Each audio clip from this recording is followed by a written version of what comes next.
Melanjutkan part sebelumnya, Ling Yu pun mengantarkan An Xin ke apartemen. Namun sesampainya mereka di parkiran apartemen, An Seng sudah langsung menjemput adiknya itu. Terlihat An Seng masih saja menunjukkan wajah tidak suka kepada Ling Yu.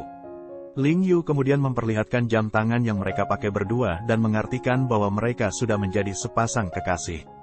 Ling Yu juga bersikap baik kepada saudara iparnya itu sampai memberikan pelukan selamat malam kepada mereka berdua.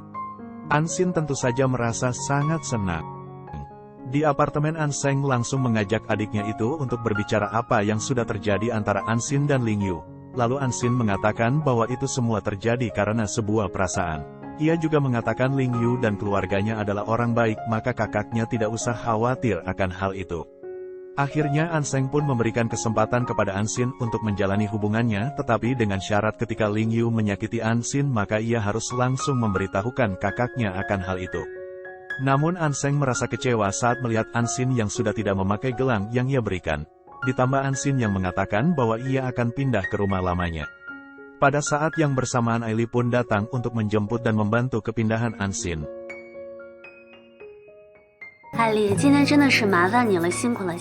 Pada scene yang berbeda, An Xin sedang rapat dengan rekan kerjanya di perusahaan baru tempat ia bekerja. Di sana ia menyampaikan sebuah ide tentang tulisan cerita bersambung, tetapi hampir semua rekannya meragukan ide An Xin tersebut. Namun bos An Xin berbaik hati dengan mempersilahkan An Xin untuk mencoba menulis kisah tersebut sebanyak 10 episode dulu. Selanjutnya lihat perkembangannya. Setelah rapat selesai, An Xin terlihat senang karena pacarnya telah datang untuk mengunjunginya. An Xin mengatakan bahwa ia ada kerja lembur hari ini dan bekerja sampai larut malam.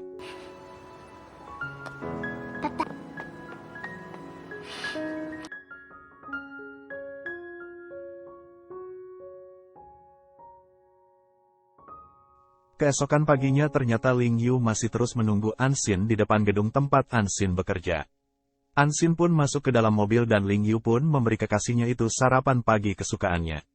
Lalu An Xin memberikan kecupan kasih sayang kepada Ling Yu atas kebaikannya pada dirinya. Di sisi lain, An Xin senang ketika melihat komiknya berada di tingkat pertama, tetapi rekan kerjanya malah membicarakan bahwa ia mendapatkan peringkat pertama karena bantuan CEO perusahaan New Way. An Xin pun langsung bergegas pergi menemui Ling Yu untuk menanyakan kebenaran atas apa yang dikatakan oleh rekan kerjanya itu. Dan ternyata itu semua benar bahwa An Xin dapat bekerja di perusahaan itu berkat bantuan Ling Yu. An Xin pun merasa Ling Yu tidak menghargai usaha yang dilakukannya selama ini. Sampai akhirnya An Xin meminta untuk berpisah dan menenangkan diri, tetapi Ling Yu menolaknya. Namun tetap tidak bisa karena An Xin tetap kukuh pada keputusannya. Lalu An Xin pun pulang ke rumah. Di sana An Seng mencoba untuk menenangkan adiknya yang sedang bersedih itu. Keesokan harinya An Xin bekerja seperti biasanya. Kemudian ia mendapatkan sebuah pesan masuk dari seseorang yang memberitahu keberadaan Yugo lengkap dengan alamatnya. Lalu An Xin pun bergegas memberitahu An Seng jika dia sudah mendapatkan alamat Yugo dan akan berangkat menuju ke sana malam ini juga. Saat An Xin memberitahu kakaknya akan hal itu, ia langsung tidak dapat dihubungi lagi yang membuat An Seng menjadi sedikit khawatir. Sementara itu Ling Yu sudah menunggu An Xin di luar gedung seperti biasa. Namun An Xin tidak kunjung keluar juga. Akhirnya ia pun bertanya kepada rekan kerja An Xin dan mereka pun bilang bahwa An Xin sedang pergi keluar untuk mengunjungi teman lamanya di desa Bisu. Dan Aili pun memberi informasi bahwa Yugo berada di desa Bisu tersebut. Kemudian An Xin pun tiba di tempat tinggal Yugo. Di sana Yugo sudah siap-siap untuk menyerang An Xin. Saat akan masuk ke dalam, tiba-tiba Ling Yu pun datang.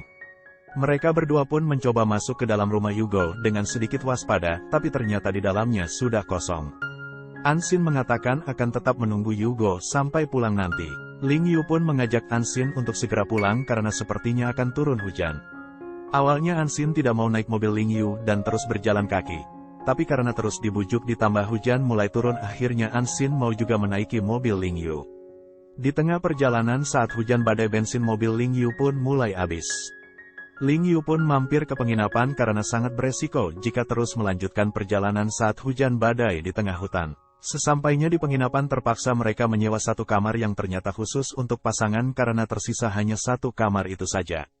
Sesampainya mereka di kamar Ling Yu yang seharusnya tidur di lantai malah melompat ke ranjang karena ada kecoa yang hinggap di kakinya. Akhirnya Ansin pun membolehkan Ling Yu tidur di kasur bersamanya, namun ia membatasinya dengan bantal dan Ling Yu tidak boleh melintasinya. Ling Yu pun menyetujuinya.